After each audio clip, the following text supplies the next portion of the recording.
Hey, Andrew here for mynexttablet.com today with an unboxing and hands-on of a smartphone, the Xiaomi Mi 9T Pro. Let's get to it. Alright, I ordered and got the Xiaomi Mi 9T Pro, which is available in a couple of European countries and I believe in Malaysia and probably some other countries as well. It is available in China as a Redmi K20 Pro.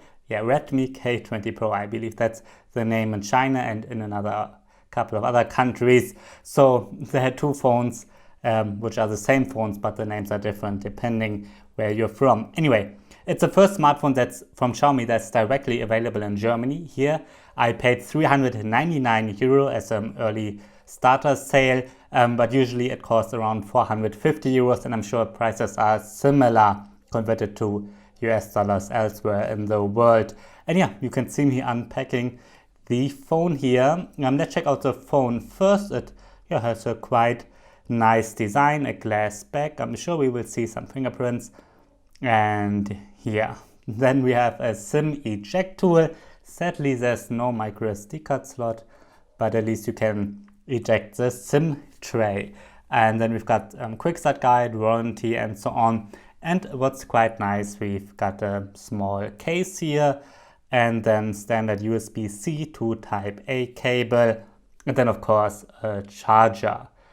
And yeah, the setup is like on pretty much every Android device. First you put in your Wi-Fi, then you can insert a SIM if you want to, put in your Google credentials. And what's special about this one is the fingerprint scanner, which is underneath the screen. So like with some other modern smartphones and like with the Samsung Galaxy Tab S6, the fingerprint scanner sits underneath the display. And yeah, you can set it up when first starting it or later, it doesn't matter that much. Yeah, since I shot the first part of this unboxing video, a couple of hours have passed already and I tested the camera a bit, ran a couple of benchmarks and did a gaming test so that I have a little bit more to tell you about this quite interesting smartphone. Which certainly has flagship hardware, but is a lot cheaper than a Galaxy Note or something. Alright, let's get to its design first. We've got a 6.39-inch screen on the front, and you are seeing that there is no notch or no cutout for the camera because the camera actually pops out. Like we've seen on a couple of other smartphones, there's a very small bezel on the bottom here, very small bezels on the side, so that's quite nice. Then we've got a glass back. I believe that's glass. You will certainly see your fingerprints quite fast in here, I believe, and it's also a bit slippery, not just because of the glass back, but also because the camera has this little bump here, and I had placed it on here earlier and it was just sliding down slowly.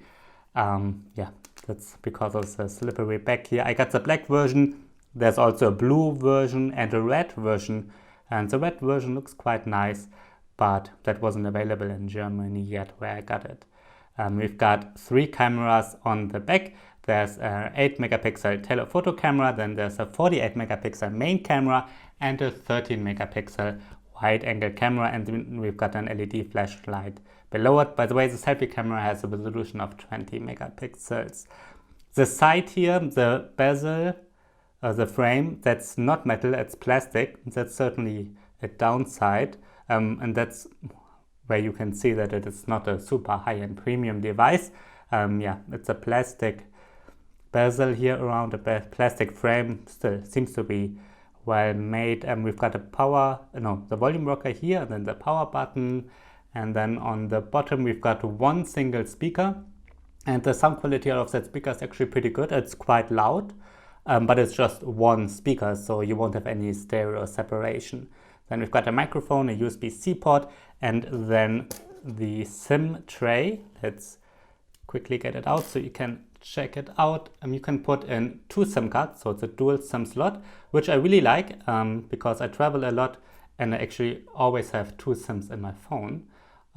So that's nice to see. However, it would also be nice to see if you can put a micro SD card in one of those slots, but yeah, that's not possible.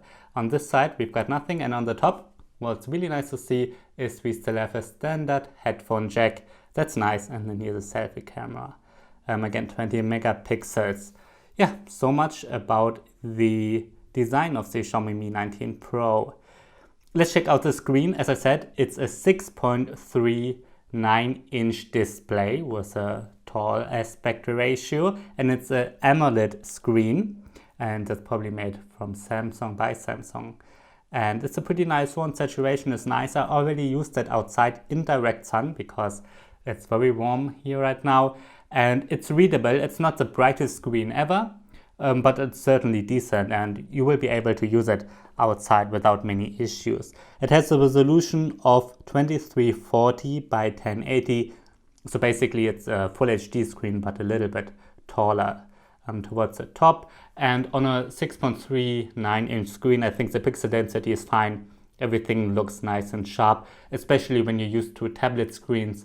Smartphones, at least mid-range and higher ones, are always a bit sharper than tablet screens, at least usually. So yeah, the screen is pretty nice.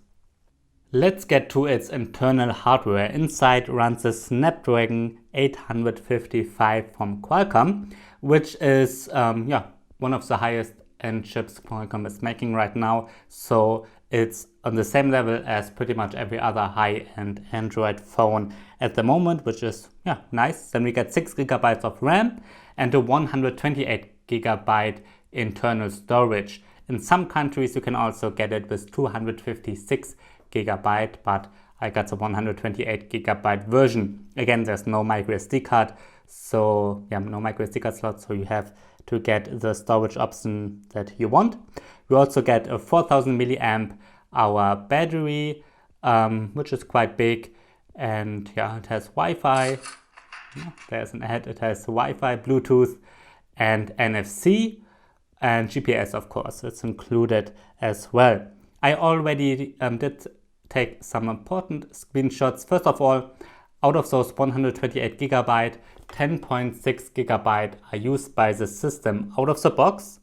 So that's Android itself and the MIUI and the pre-installed apps. And I already ran Antutu, an Antutu benchmark, and it's got 364,000 points, which is normal for a Snapdragon 855, which just on there like other phones.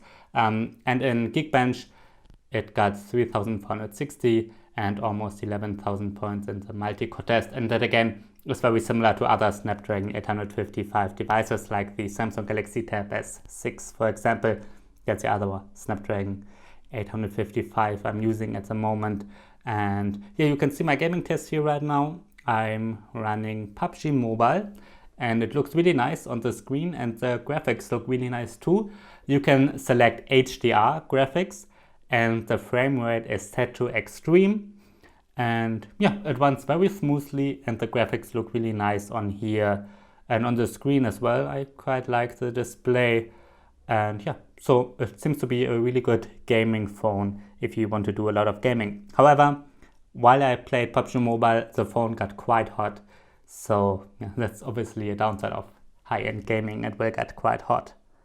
Alright, let's talk about the cameras a bit. Again, on the back, we've got 3 cameras. There's a standard camera, a 48 megapixel one. Then there's a wide angle camera, which is a 13 megapixel one. And then there's an 8 megapixel telephoto camera, which basically is a 2 times zoom.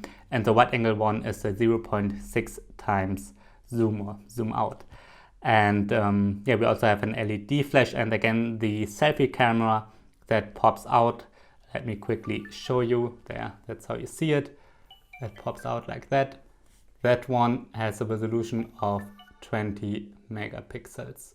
So much about the cameras. I did do a couple of tests already. You're seeing them here right now. And the main cameras on the back take pretty good photos. Especially the 48 megapixel one. I quite like the quality.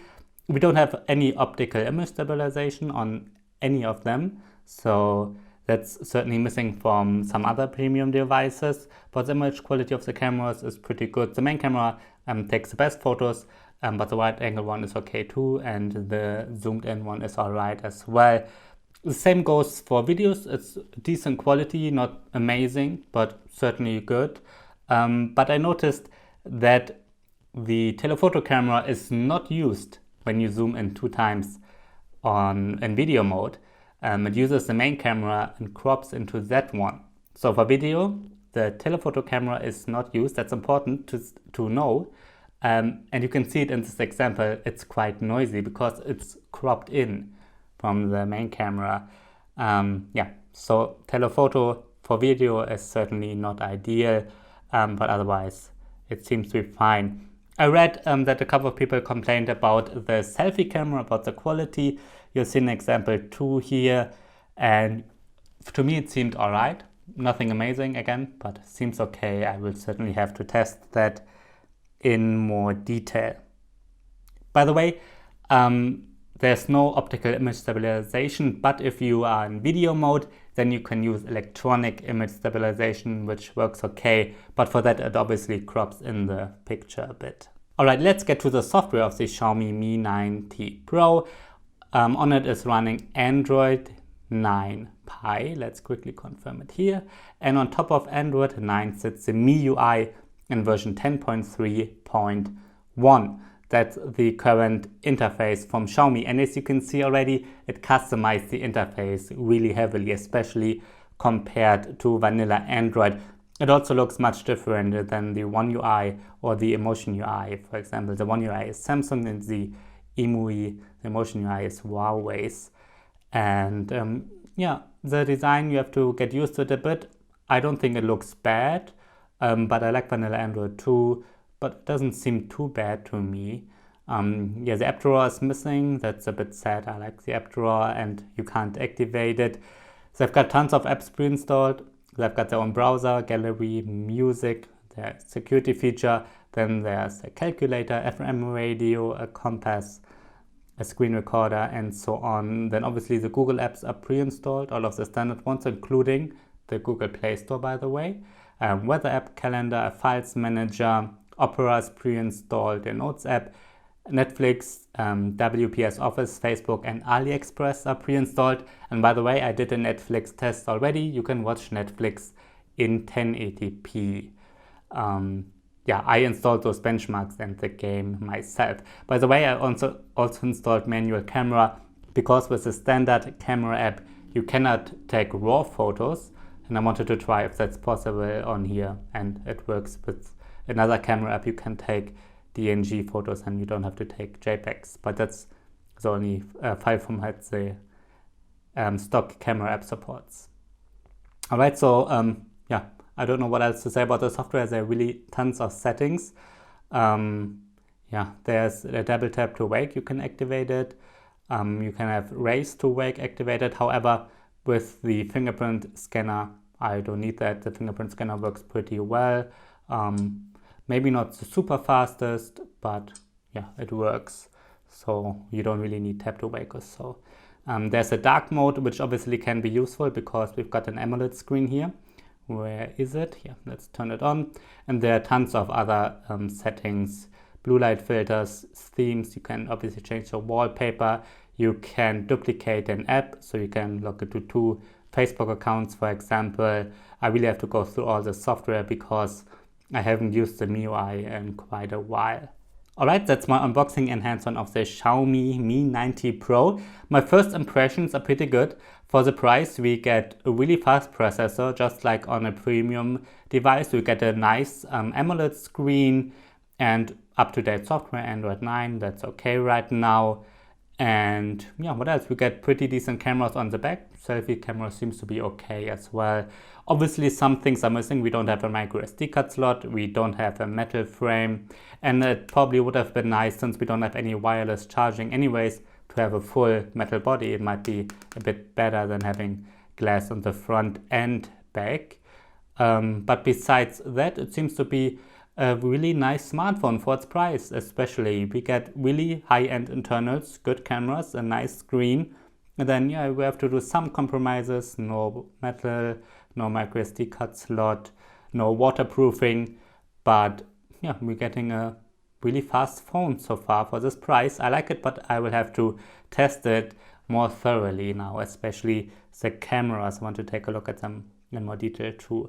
If you have any questions, anything I should test with this device, please write me in the comments. So I can put that into my review. And yeah, check out mynexttablet.com.